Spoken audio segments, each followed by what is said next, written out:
ini, udah takut berharap. Jadi ya nothing tulus aja.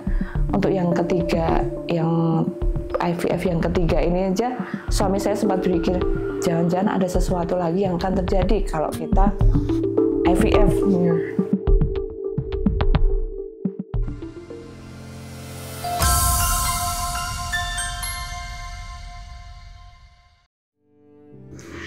Halo pejuang tangguh dimanapun Anda berada, kegagalan adalah kemenangan yang tertunda.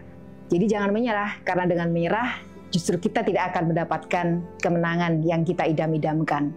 Motivasi itulah yang dimiliki oleh tamu kita hari ini, Ibu Anita Rismawati.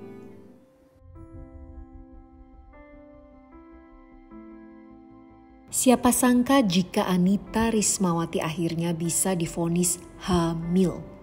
Setelah vonis 1 garis biru tak pernah geming selama 170 bulan pernikahan alias 14 tahun.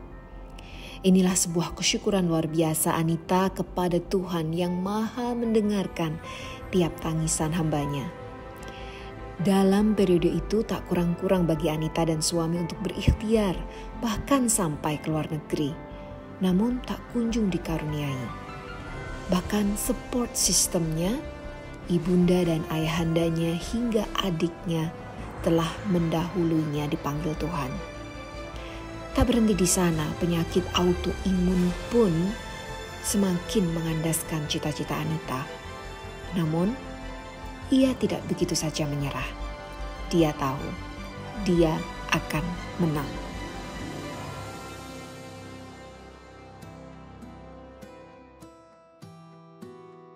Ya, kita sudah berjumpa dengan Ibu Anita Rismawati. Bu, saya mendengar cerita luar biasa. Ternyata mengalami sebuah perjalanan untuk mendapatkan bayi perempuan yang cantik di IKEA itu luar biasa. Sangat inspiratif gitu. Karena ternyata ada sakit yang diderita oleh ibu dan baru diketahui beberapa belakangan tahun ini. Boleh diceritain Bu, perjalanan Ibu Anita Rismawati ini luar biasa karena 14 tahun akhirnya beliau diberi karunia, diberi kepercayaan untuk mendapatkan seorang keturunan, seorang perempuan yang sangat cantik. Kalau boleh cerita, di saat perjalanan 14 tahun itu pasti ada ups and down, pasti ada cerita suka dan dukanya. Boleh diceritain Bu? Iya, banyak sekali sebenarnya dalam perjalanan rumah tangga kami berdua untuk mendapatkan putri yang cantik menurut saya. Cantik dong, harus cantik. Kami itu menikah 14 tahun, awal pernikahan itu LDR, 2 tahun. Jarak jauh ya? Ya, jarak jauh. Saya di Jogja, suami di Jakarta, dan akhirnya setelah bersatu, saya pindah ikut suami ke Jakarta. Terus tapi ada saja rintangan yang dihadapi keluarga kami. Awal-awal saya pindah, kebetulan kedua orang tua saya meninggal. Kedua orang tua meninggal saat Mbak Anita pindah ke Jakarta? Iya, baru berapa bulan saya mutasi pindah kerja ke Jakarta. Jadi itu berapa tahun pernikahan waktu orang tua meninggal? Saya pindah ke Jakarta 2013, jadi 3 tahun saya pernikahan, baru 1 rumah. Ternyata ibu saya meninggal, terus bapak menyusul. Nggak lama kemudian? Ya, cuma selisih 5 bulan. dalam tahun yang sama saya cinta sejati itu kedua orang tuanya, luar biasa. Itu contoh buat saya, cinta sejati. Kemudian saat itu benar-benar menjadi tahun yang gloomy ya, tahun yang suram mungkin ya, dalam arti kehilangan kedua orang tua, dan mungkin beliau berdua juga belum sempat ya punya kesempatan. Belum sempat banget. Sering bertanya pada Tuhan, pernahkah bertanya pada Tuhan, kenapa baru sekarang kok rasanya ada pertanyaan-pertanyaan lebih indah andai kata kedua orang tua saya melihat Kia juga gitu? Pernah banget, sering. Kadang-kadang kalau lihat Kia sekarang, kadang-kadang saya nangis ya. Kenapa baru sekarang?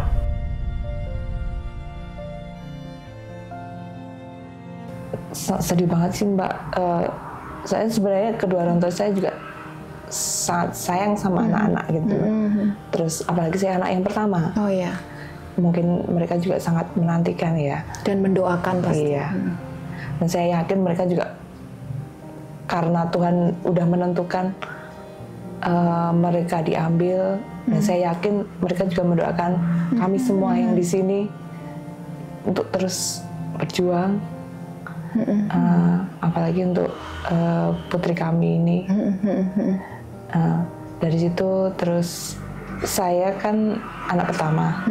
Jadi tinggal adik saya satu. Berdua berarti dengan adik? Sebenarnya bertiga, cuma yang nomor 2 itu udah berkeluarga. Iya. Cuma tinggal yang kecil itu belum berkeluarga. Jadi kan mau gak mau saya sebagai anak yang pertama kan menjadi pengganti orang tua, pengganti orang tua seolah-olah berperan selama 2013 ya ampun. Sampai terakhir kemarin 2024. Sebenarnya ya tahun ini juga Desember ini dia sebenarnya 8 tahun juga pernikahannya. Saya menikahkan juga dia. Menikahkan adiknya ini. Iya. Cuma Tuhan yang berkata lain juga ya. Oh, adiknya akhirnya meninggal juga. Iya. Baru Agustus kemarin. Iya. Jadi seperti saya membayangkan begini ya, Tuhan memberi semacam tugas khusus buat Mbak Anita dan suami untuk membesarkan, mendidik adik-adiknya, karena saat itu kedua orang tua sudah mendahului gitu.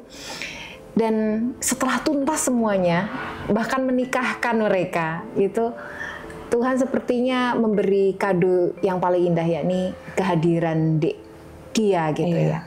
Dan bahkan bisa dibilang tuntas sekali ketika Mbak Anita juga punya kesempatan untuk merawat adiknya sebelum akhirnya juga meninggal ya karena penyakit. Dan itu bagian yang menurut saya kayak dharma ya dari Mbak Anita sebelum akhirnya Tuhan benar-benar memberi kepercayaan. Pernah nggak berpikir begitu, Mbak? Saya pasti berpikir begitu. Tiap ada kesedihan, itu adik saya juga yang bilang, tiap ada kesedihan-kesedihan pasti akan datang kebahagiaan. Itu dia selalu bilang kayak gitu. Tenang aja, nanti Bapak Ibu udah di sana. Nanti habis itu kita akan bahagia. Waktu itu Ibu dan Bapak ketika masih sugeng ya, masih hidup ya, itu pernah bertanya misalnya kok belum isi gitu, atau pernah dalam rangka membantu anaknya gitu juga mungkin memperjuangkan bagaimana agar Mbak juga hamil dan sebagainya, atau karena waktu itu masih 3 tahun menikah ya masih santai-santai lah gitu, atau bagaimana, boleh tahu? Kalau orang tua saya sih karena saya jarak jauh, LDR kan waktu itu masih LDR kan, walaupun udah menikah. Ya cuma udahlah, kapan ini harus serius, enggak, jangan jauh-jauhan terus ini. Ya sebatas itu aja sih, masih sebatas itu saja untuk orang tua saya. Kalau untuk mertua saya sih masih support terus. Ini untuk promil apalagi. Sekarang kan tinggal satu, saya mertua saya, tinggal ibu. Bapak juga dipanggil Tuhan itu waktu saya IVF yang kedua. Oh, jadi Bapak sempat istilahnya apa ya, kalau bahasa Jawanya itu menangi ketika Mbak berjuang lewat IVF yang kedua itu. Iya, untuk yang bapak mertua saya. Bapak mertua ya. Oh, bapak mertua juga sudah meninggal dunia. Oke.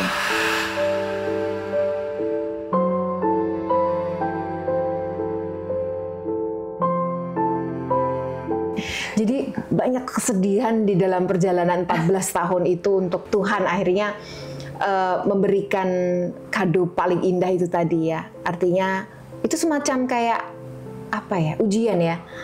Ini orang tuanya diambil, kuat nggak gitu. Ayahnya kemudian juga diambil, kuat nggak gitu. Kadang kan kita pingin berjuang untuk program keturunan tuh juga kalau ada orang tua lebih merasa solid ya Mbak ya. Iya, sebenarnya iya. Tapi itu diambil semua dan bahkan menggantikan peran sebagai orang tua. Beberapa waktu yang lalu juga bapak mertuanya juga meninggal ketika IVF yang kedua. Gitu. Bener-bener saya waktu itu nunggu hasil yang kedua. Bapak itu meninggal karena jatuh. Padahal saya harus waktu itu nunggu hasil IVF, benar-benar IVF itu 2 hari setelahnya. Gitu, jadi ya. Jadi beruntun ya. Seperti kalau mungkin kita menafsirkannya sudah tertimpa tangga, jatuh, udah kayak rasanya berkali-kali gitu ya. Berbagai musibah demi musibah, peristiwa yang kurang enak ya. Itu kayak mungkin Mbak Anita tuh ngerasa ini sampai kapan ya gitu ya, mau berakhir gitu. Pernah nggak sih berpikir seperti itu, Mbak? Sering sih. Habis yang kedua itu saya sama suami sempat ya gimana ya, mau berharap takut. Itu usia berapa Mbak waktu IVF yang kedua itu? Itu usia 40 saya. 40 ya. Ini udah takut berharap, jadi ya nothing tulus aja. Untuk yang ketiga, yang IVF yang ketiga ini aja suami saya sempat berpikir jangan-jangan ada sesuatu lagi yang akan terjadi kalau kita ya ampun. IVF. Ya, kayak membayangkan siapa lagi yang akan diambil oleh Tuhan. Ketakutan gitu, ya. Gitu. Dan ya memang akhirnya emang ada, cuma ya mungkin kalau secara manusiawi kan kita pengennya itu kita dikasih momongan tepat pada waktunya, tapi tepat pada waktunya kita sama tepat pada waktunya Tuhan itu tidak tahu kan. Ya mungkin dengan kehilangan adik saya yang ketiga ini, mungkin kalau nggak ada Kia, saya bakal down.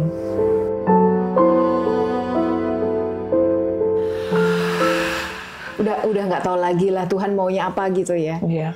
Sampai ya makanya kadang-kadang saya lihat Kia itu kadang-kadang ya ini nggak bisa lihat ontinya, nggak bisa lihat dia. Dia udah apa namanya, pengen banget besok ya kalau ini dia ada lahir aku punya mainan adik. Adiknya punya putra? Belum juga ya. Makanya dia sebenarnya sebagai apa ya, motivasi dia juga, cuma ya mungkin Tuhan berkata lain. Ya Tuhan lebih sayang sama dia ini. Iya.